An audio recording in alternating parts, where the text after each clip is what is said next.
Hello.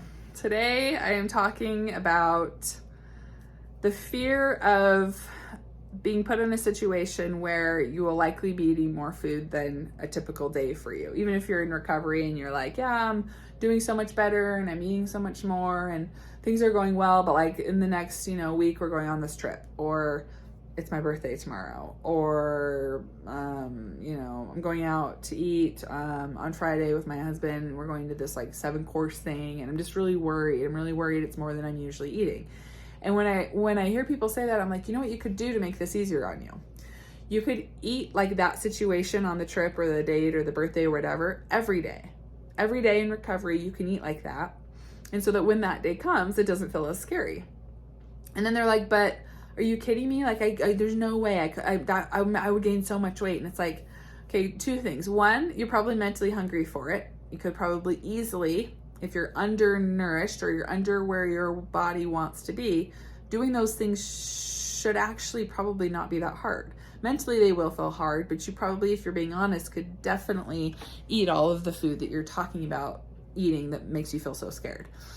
And one client asked me earlier today, she's like, well, I'm going on this trip, for a week, and we're eating out for every meal, and we're drinking a lot of alcohol, and I'm not doing any exercise, and I'm gonna be very sedentary, and like, how am I not gonna gain a ton of weight? And I'm like, well, you probably will, because you are not where your set point, what your set point weight range is. And so a perfect example of this would be like when I went to New Zealand last month. I was gone for 2 weeks, and we ate out for every meal, and we did a lot of driving, like a lot of driving every single day. There was hardly any walking on that trip. A couple like very short hikes. Otherwise, we were in a car for hours every day going to various sites. It was so much fun. I loved it. But my body didn't really, maybe it fluctuated a little bit. I don't know. It would have to fluctuate quite a bit for me to notice now, because I don't weigh myself and I don't wear super fitted clothing and I don't body check. And so it wasn't anything like noticeable, right?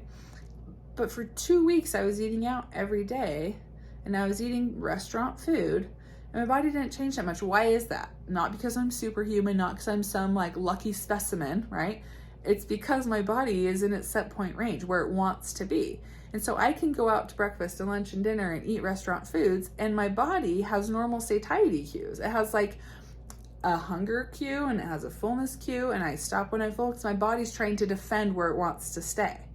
But when you're not at that place and you're under that place and you eat more than, a typical day, your body's going to gain weight because it's not where it wants to be. So it's going to cling on to and just like take in everything that you're giving it that's extra than what it has been getting.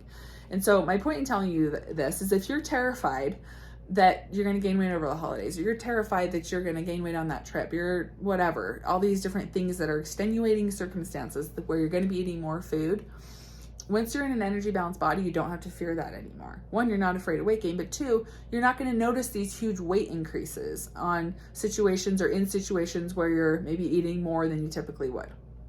And so just one more reason why being in a place where your body is safe and secure is so nice, because then it makes life a lot more simple. You don't have to worry and obsess about these things. You don't have to plan ahead. You don't have to strategically figure out how you're going to restrict before and after or throughout the trip. It just makes life so much more enjoyable and so much easier.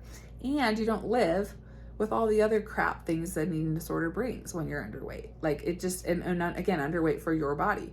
So the more willing you are, or the more open-minded you are to just accepting where your body is meant to be, I can promise you, like, the better your life is going to be. It's going to take a lot of work to get there. It's going to feel grueling. It's going to be uncomfortable. It's going to be a hard pill to swallow for most of you. It was very hard for me to swallow the pill of like, wait, this isn't the body that I've been starving myself for and working out excessively for is not my natural body. Like, it was very hard for me, as silly as that sounds, to accept the fact that that was not actually the best version of myself, mentally, physically, spiritually, socially, like not at all, not the best version of myself.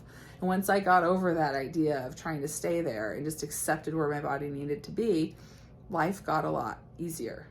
Life got a lot more enjoyable. Life felt more fulfilling. I was able to feel people loving me. I was able to appreciate and love myself more, right?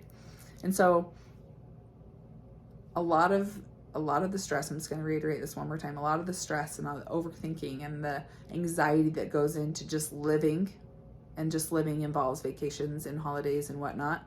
A lot of that stress goes away when you just accept your natural body weight. So that's my message to you today. Bye.